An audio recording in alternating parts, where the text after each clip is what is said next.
Sir, जैसा कि आप लगातार क्षेत्र में भ्रमण कर रहे हैं, चाहे लॉकडाउन है, लोगों को ज़रूरतमंदों को आपने किट वगैरह वो बांटे भी, और अभी तक भी आप लोगों की समस्या सुन रहे हैं, देखने में लगा, तो क्या लग रहा है सर, आप चुनाव इस बार लड़ेंगे? हाँ, चुनाव लड़ूंगा, लड़ रहा हूँ। और ये बात मैं इसलिए पुरजोर तरीके से कह रहा हूँ कि जौनसार बावर आज़ादी के बाद से ही कांग्रेस वहाँ चुनाव जीतती आ रही है बाय एंड लार्ज। बहुत कम समय ऐसा रहा कि जब नॉन कांग्रेस के कैंडिडेट्स, लेकिन भारतीय जनता पार्टी जो मेरी जो पार्टी है वो पार्टी अभी तक इस सीट पर से चुनाव नहीं जीत पाई है। ये करीब 7 चुनाव हमारी पार्टी वहाँ हार गई है, लगातार 7 चुनाव। अब तकरीबन जो कैंडिडेट हमारे सीनियर जो हमारे लीडर्स हैं वो लड़ चुके हैं, और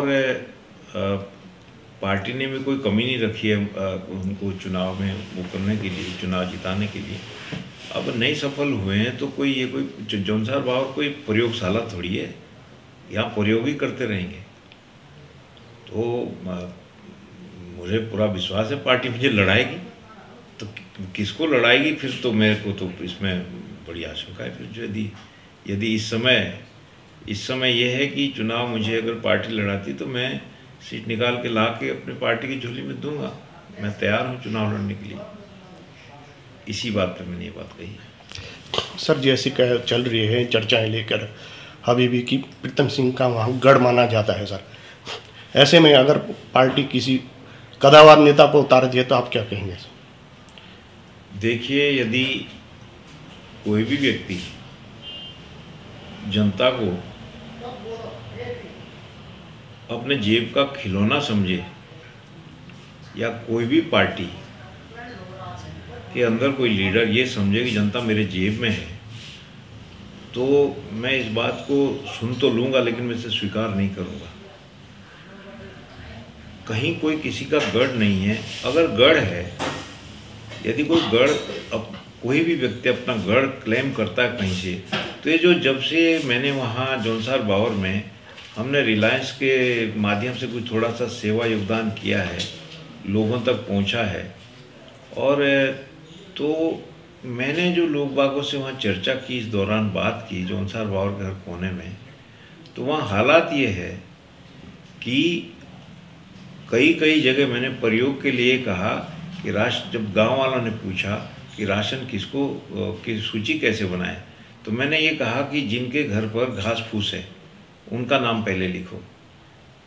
तो 1-2 इलाके ऐसे थे जिसमें घास फूस वाले ही पूरे नहीं कर पाए हम। तो जब ये हालात है तो कैसा गढ़, किसका गढ़? जनता को सिर्फ जागृत करने वाली बात है, जनता को सिर्फ समझने वाली बात है कि हमें करना क्या है। जनता, यदि तो जनता ही मैं कहता हूँ, मेरा मानना तो सीधा ये है कि जनप्रतिनिधि हो या चुनावबाज हो, चाहे कोई लीडर हो, पॉलिटिकल वर्कर हो, ये सब जनता की कठपुतलियाँ हैं। लेकिन यदि जनता को कठपुतलियाँ समझ बैठे हैं तो समय आएगा लोग बताएंगे। और जब इतने बड़े गढ़ है लोगों के, तो फिर ये मालाएं क्यों डाल रहे हैं? जब से मैं राशन का काम शुरू किया मार्च अप्रैल से लोगों को पहुंचाने का, तो ये जो फर्जी मालाएं डाल रहे हैं, मजदूरों की तरह ला रहे हैं पकड़ के, जिन्हें कुछ पता ही नहीं है, दिहाड़ी दे करके ला रहे हैं, फ़ोटो खिंचवा के वापस भेज रहे हैं गाड़ियों में। इसका क्या अर्थ है? क्या दिखाना चाह रहे हैं लोगों को? क्या दिखाना चाह रहे हैं? पूरा हिंदुस्तान की राजनीति आजकल सोशल मीडिया पे है, पूरे प्रदेश की राजनीति सोशल मीडिया पे है, सारी चीज़ें हो रही है। तो क्या और जगह आपको ये देखने को मिल रहा है? इसको हो क्या गया है? तो आपको कोई और चीज़ें देखने को मिल रही क्या कहीं? बताइए आप, ऐसी चीज़ें कोई देखने को मिल रही है आपको कि जो रोज वही व्यक्ति आज फलाने ने माल डलवा दी, दूसरे दिन फिर उसी के दूसरे ने माल डाल दी। ये हो क्या रहा है? ये किस लिए कर रहे हैं? कहीं हमारे एक्टिविटी से तो नहीं ये बौखलाहट है, वरना चलने दीजिए जनता को। हमें तो ये करना चाहिए, जो चुनावबाज है वो जौनसार बावर के केंद्र में खड़े होकर के सब एक ही प्लेटफॉर्म से बात करें, एक जगह। और मैं इस बात की मैं चुनौती भी देता हूँ जिसको जो चुनावबाज हैं, जो कहते हैं कि हम बहुत ही बड़े सेवक हैं, आए चक्रोत्ते में सारे जौनसार बावर की जनता को, प्रधानों बीडीसी को डिबेट करें, आपस में बैठ के सवाल करें। मैं भी सवाल करूंगा, मुझसे भी सवाल करें। ये थोड़ी है कि जनता को खरीदने का मतलब जनता, ये तो अब जौनसार बावर को ही ठेके हो गए खरीद देंगे जो है। तो मुझे नहीं लगता कि जनता इस बार जो है उस मूड में है कि आइए जी और रात को पैसे बांट दीजिए हरिपुर में और हो जाएगा काम जो है।